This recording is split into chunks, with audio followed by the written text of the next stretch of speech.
Pero la estrategia es trasladarle algunas tareas de mantenimiento, ¿no?, bajo una metodología que dura más o menos 2 años y medio, para que él, que es el que está 8 horas con la máquina, ¿no?, haga algunas actividades para prevenir las fallas.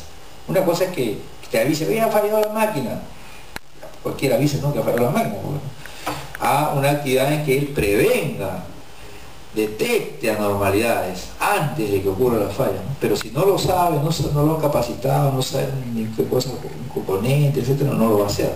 Y eso requiere toda una estrategia de capacitación y entrenamiento. Entonces, para yo trabajar esta primera fase, que aproximadamente puede durar 1 año en una empresa, en una máquina, necesito trabajos de restaurar el deterioro y prevenir, ¿no?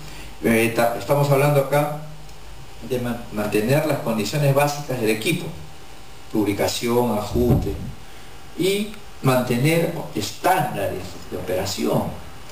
Algunos operadores no saben, oye, cuál es la corriente del amperaje máximo al que debe trabajar este motor, que implica pues de que no lo sobrecargue, ¿no? O sea, a veces están trabajando en una amasadora en el segundo piso, y esa amasadora pues tiene un motor de 80 HP y en la parte inferior está el amperímetro, y el operador ve pues que el amperímetro se mueve, pero nadie le explicó nada, bueno, lo que se mueve, ¿no? La idea es que siga trabajando, ¿no?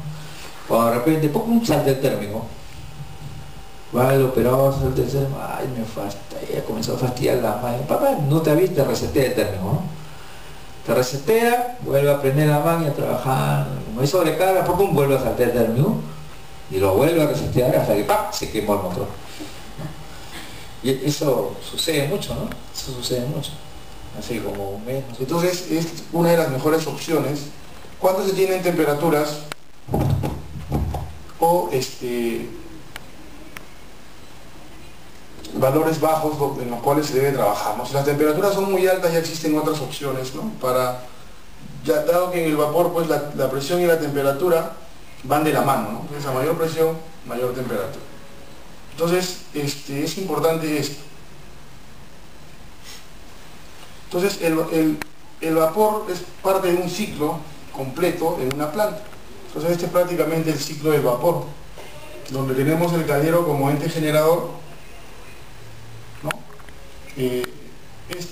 Distribuye, existen los usuarios, y digamos acá hay procesos de vapor directo, vapor indirecto, y de aquí tenemos gran parte de esto que se puede recuperar. Entonces es un ciclo. Como es un ciclo, los ciclos pueden ser reales o pueden ser ideales. ¿De acuerdo? El ciclo ideal diría que esto se debe recuperar en un 100%.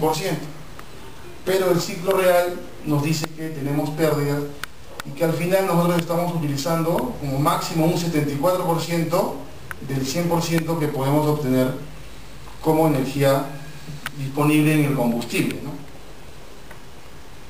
Entonces esto de aquí se hace en el caldero o en la caldera, como le quieran llamar, ¿no? Entonces lo importante para entender la automatización es conocer el proceso, conocer las variables que intervienen, ¿de acuerdo? Entonces para eso hay que entender y tener un diagrama de flujo.